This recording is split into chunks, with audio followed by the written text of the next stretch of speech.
Restoring price stability will likely require maintaining a restrictive policy stance for some time. The historical record cautions strongly against prematurely loosening policy. Fed Chair Jerome Powell made it clear that higher interest rates are likely to persist for some time. His speech sent the broader indexes tumbling down, with the S&P 500 falling 3.4%. On the other hand, many expect that high inflation and interest rates will suppress the red-hot real estate market, let alone cause a 2008-style kind of housing crash. That is why real estate investment trusts, or REITs, have underperformed the markets, with the Vanguard REIT ETF down by more than 17%. In this video, we'll cover why investors shouldn't worry about another real estate crisis, why REITs could actually outperform the markets in the next 12 months, and I'll share with you 5 of my favorite high-yield REIT stocks that you can buy today. My name is Riado, and my goal is to help you find the companies of tomorrow.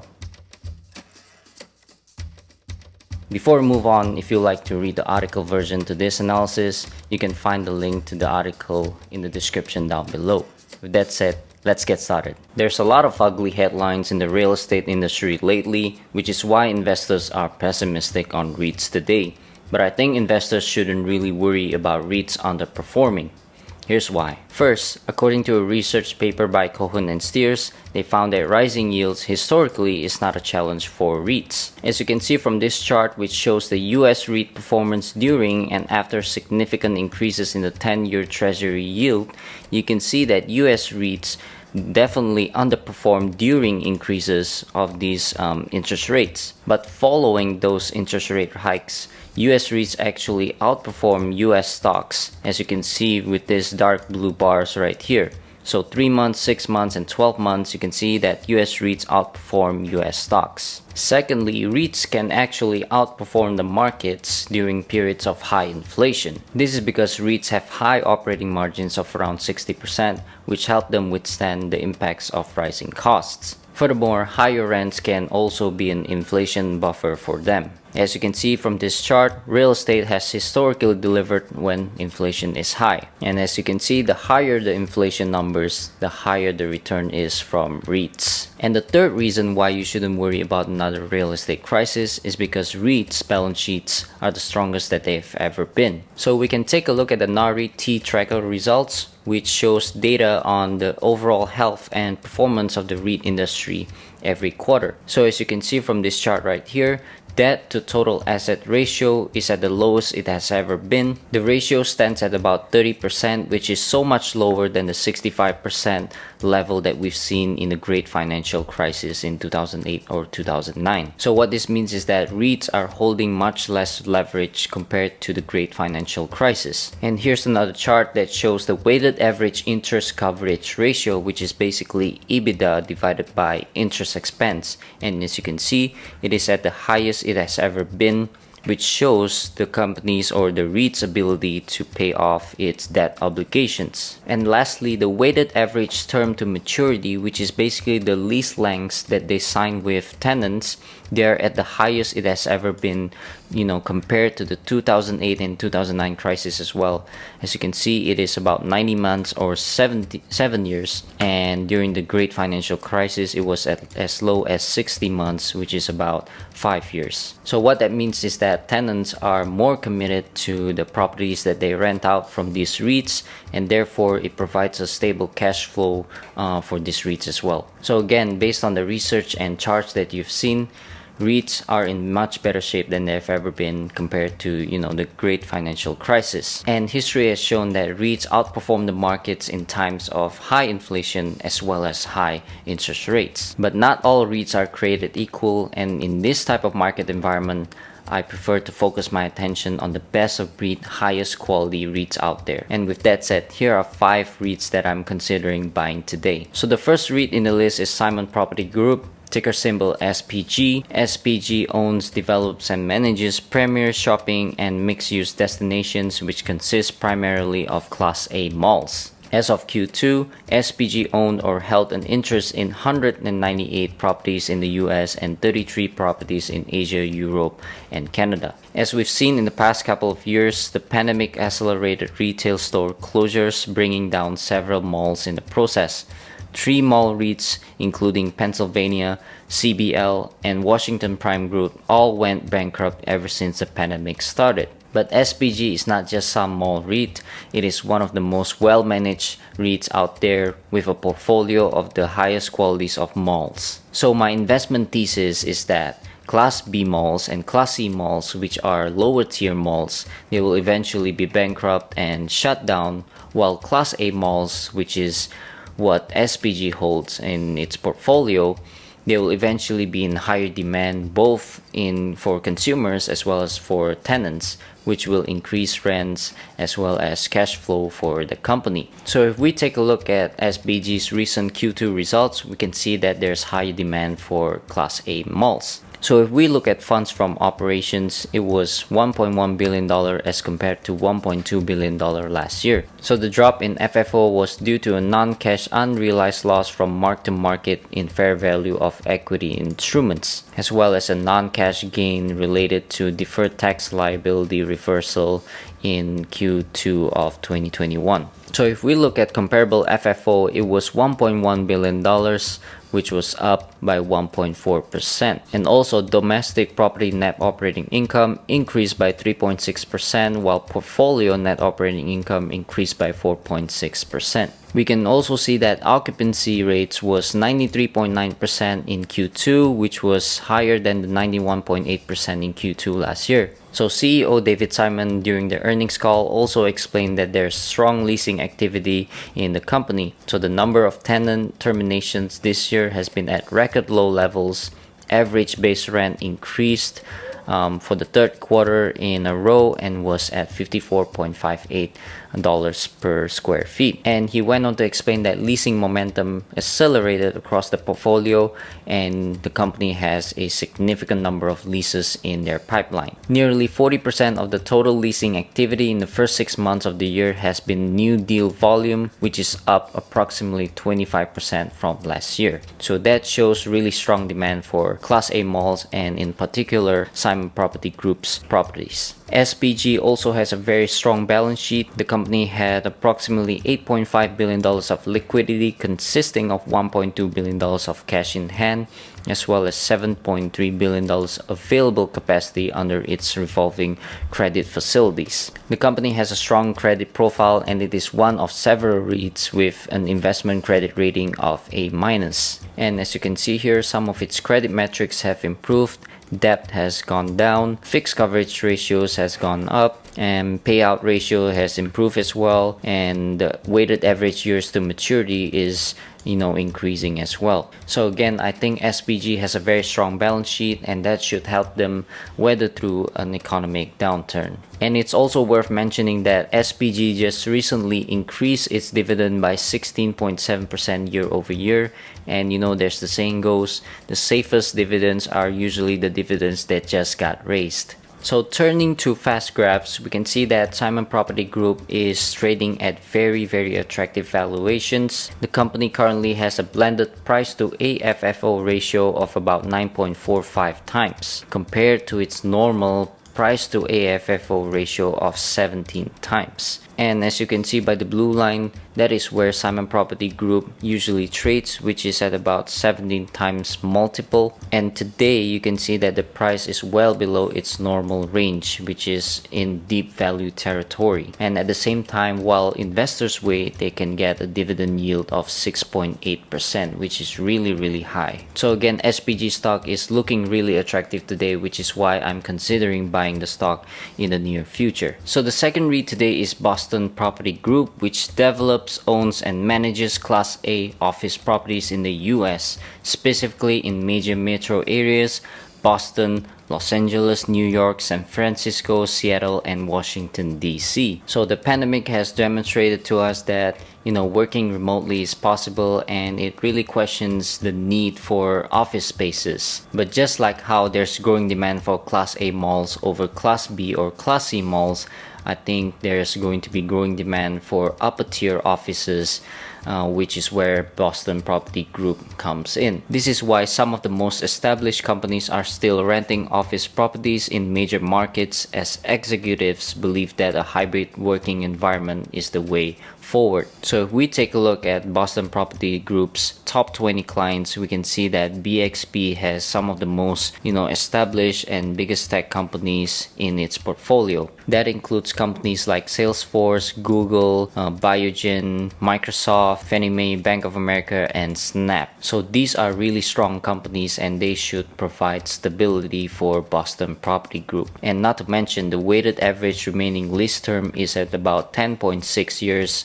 which is basically, these companies are committed in the long run for these office properties. Leasing volume is not slowing either. During the Q2 earnings call, management mentioned that this is the fourth straight quarter of strong overall leasing activity in their portfolio. So the company did 1.9 million square feet of leases in Q2, which is the strongest leasing quarter since Q3 of 2019, which was also 140% of its historical 10-year average for the quarter. And this activity has occurred in the midst of the Delta variant, Omicron variant, remote work fits and starts, and most importantly, significant labor market headwinds. So again, this just shows that there's high demand for Class A properties like BXP properties. Second quarter performance was also really strong, with revenue growing more than 8% to $773.9 million for the quarter. Funds from operations also grew to $305 million compared to $268 million last year, which is a 13% increase year over year. Furthermore, the company also increased full year 2022 guidance for EPS and FFO. The company now expects EPS of 5.4 to 5.45 and FFO of 7.48 to $7.53. But despite the raised guidance, headlines of company layoffs, looming recession, and rising interest rates continue to put pressure on the stock, which is why it is down 28% year to date. And if we look at the 5-year timeline, we can see that it is close to its COVID bottom of about $70. So clearly the markets are discounting the fact that more companies are likely to cut their workforce and therefore their office spaces. And therefore you can see that Boston Property Group stock has been really just underperforming as a whole. But I think the valuation is just too attractive to pass here. Boston Property Group is trading at a price to AFFO multiple of about 17 times, which is way lower than its normal PAFFO ratio of 28.78 times. So again, as you can see, it is way off from its blue line, which shows deep value territory, and while investors wait, they get a dividend yield of 4.57%. The third REIT in the list is Medical Properties Trust, ticker symbol MPW, and as the name implies, the company invests in and owns healthcare facilities. Today, MPW has investments in 447 properties comprising 54 operators and 46,000 beds spread across 32 US states and 10 countries. So as you can see, general acute care hospitals make up 75.5% of revenue, and the rest is specialized facilities, which makes up the rest of the portfolio. And the pandemic has clearly highlighted the importance of these facilities. So the company has lease lengths that are very long, with a weighted average remaining initial term of 17.8 years, and 90.8% of leases expire beyond 2031. And 99% of MPW leases are subject to annual rent escalations based on the increases in the consumer price index, and that acts as an inflation buffer with an estimated escalation rate of 4.4%. So MPW seems to have the perfect business model. Hospitals are essential facilities, as we've seen during the pandemic. And also, contracts are structured in a way that makes MPW inflation proof. So shouldn't the company be outperforming the markets? It's actually not. As you've seen here, MPW is down 36.67% year to date. It is in fact one of the worst performing REITs out there. And the question is, why is that so? Well, according to a Wall Street Journal article, its largest tenant, Steward Healthcare, which makes up 27.8% of revenue, is at great risk. So long story short, the article suggests that Steward Healthcare might default and therefore cause negative impacts to MPW. But in reality, Steward is doing better than what these articles claim. Steward has a rent coverage ratio of about 2.6 times, which is in line with the company's average of 2.6 times as well. And in its investor presentation, management mentioned that Steward operations have improved substantially, and that they expect substantial and sustainable positive free cash flow run rate beginning in Q4 of 2022. To put that simply, Stewart is doing just fine. But shares continue to fall despite management's reassurance, and I think that is a great buying opportunity for investors. So if we turn to fast graph, we can see that the company is trading at deep value territory. The company has a price to AFFO multiple of 10.4 times, which is below its normal range of 13.2 times. And while investors wait, you get a dividend yield of 7.8 times, which is really high. The next REIT is STOR Capital, ticker symbol STOR. STOR is a triple net lease REIT, and under a triple net lease, tenants are responsible for ongoing operating, maintenance, insurance, property taxes, and other property-related expenses. Now, some of you might know STOR because of Warren Buffett's stamp of approval, where he invested $377 million in STOR Capital, representing a 9.8% stake in the company. The company has 3,012 properties and $11.4 billion of asset under management, with 579 customers spread across 124 industries and 49 states. The company targets and acquires non-rated bank-dependent middle-market businesses that are internet-resistant and unit-level profitable, and that way they can acquire these properties at really attractive terms and cap rates. And as you can see here, there's a wide spread between acquisition cap rates and cost of debt of about 350 basis points. So serving the middle market allows STOR to yield attractive investment spreads, which they can reinvest the cash flows immediately to additional properties and therefore grow their portfolio. As such, the company has seen strong growth over the last few years since 2016. On a per share basis, adjusted funds from operations grew at a CAGR of 5.9%. Dividend grew by 6.1% and net income grew by 8.1%. The company also had built-in lease escalations on its contract of about 2.5%, which reduces the impacts of inflation. It's a very simple yet effective business model, but in Wall Street's eyes, serving in the middle market proved to be risky, especially in a recessionary environment. This is probably why STOR has been an underperformer compared to its net lease peers. But STOR has a disciplined investment approach that produces industry-leading acquisition cap rates of 7.7%. It also has a diversified tenant base with top 10 tenants making up 18% of its portfolio. Its weighted average lease term is also longer than any of its peers at 17.2 years, and leases expiring in the next 5 years is only 4.4% as compared to Realty Income, which has 24.1%. The company also maintained high occupancy rates of 99.5% and above, which is really strong in my opinion. STOR also has a decent balance sheet with a well-laddered debt maturity schedule, with most of its debt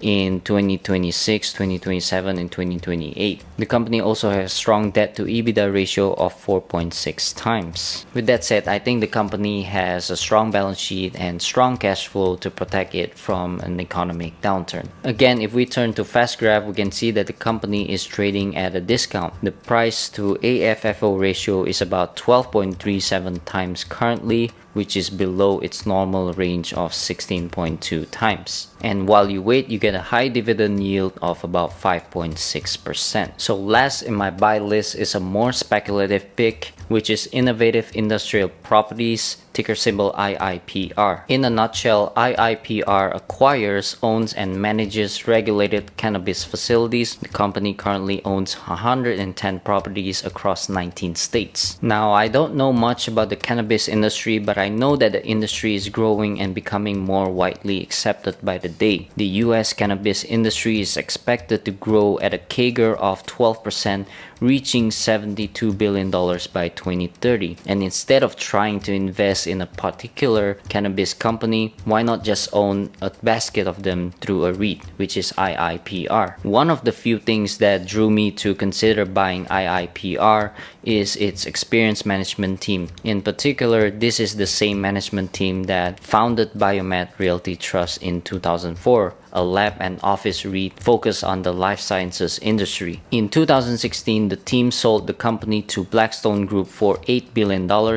and management's proven track record gave me confidence that they have what it takes to bring shareholder value. But that's not all. IIPR is in hypergrowth mode. In the last 5 years, IIPR grew FFO and AFFO at a CAGR of 315% and 194% respectively. So the overall growth of the business really attracted my attention, but we all know that such growth rates will eventually slow down. And that is probably why the stock is selling off like crazy, which is down 61% year to date. In addition, one of its major tenants, Kings Garden, which makes up 6.6% of invested capital, they defaulted on its rent obligations, which added more pressure to the stock. And to make matters worse, some of IIPR's tenants are unprofitable and their stock are declining as well, making it hard for them to raise capital. As such, the risk of more tenant defaults is possible. But despite tenant concerns, rent collection was 99% for the first half of 2022. As a matter of fact, rent collections have been pretty consistent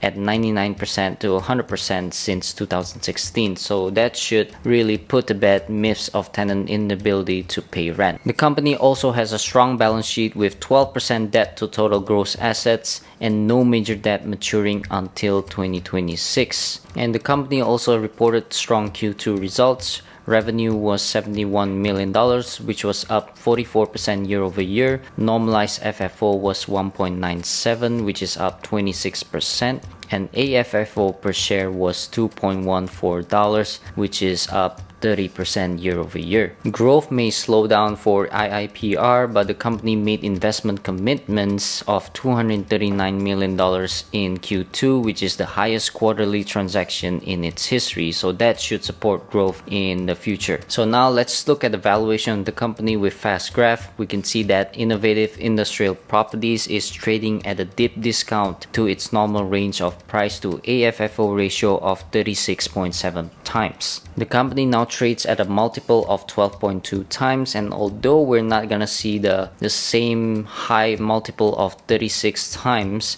anytime soon because of their slowing growth, I do expect that to return to a range of about 25 times, which is a double from current levels. And while investors wait, we get a dividend yield of 7.4%, which is very high for a high growth business like IIPR. So those are the 5 REITs that I'm considering buying today.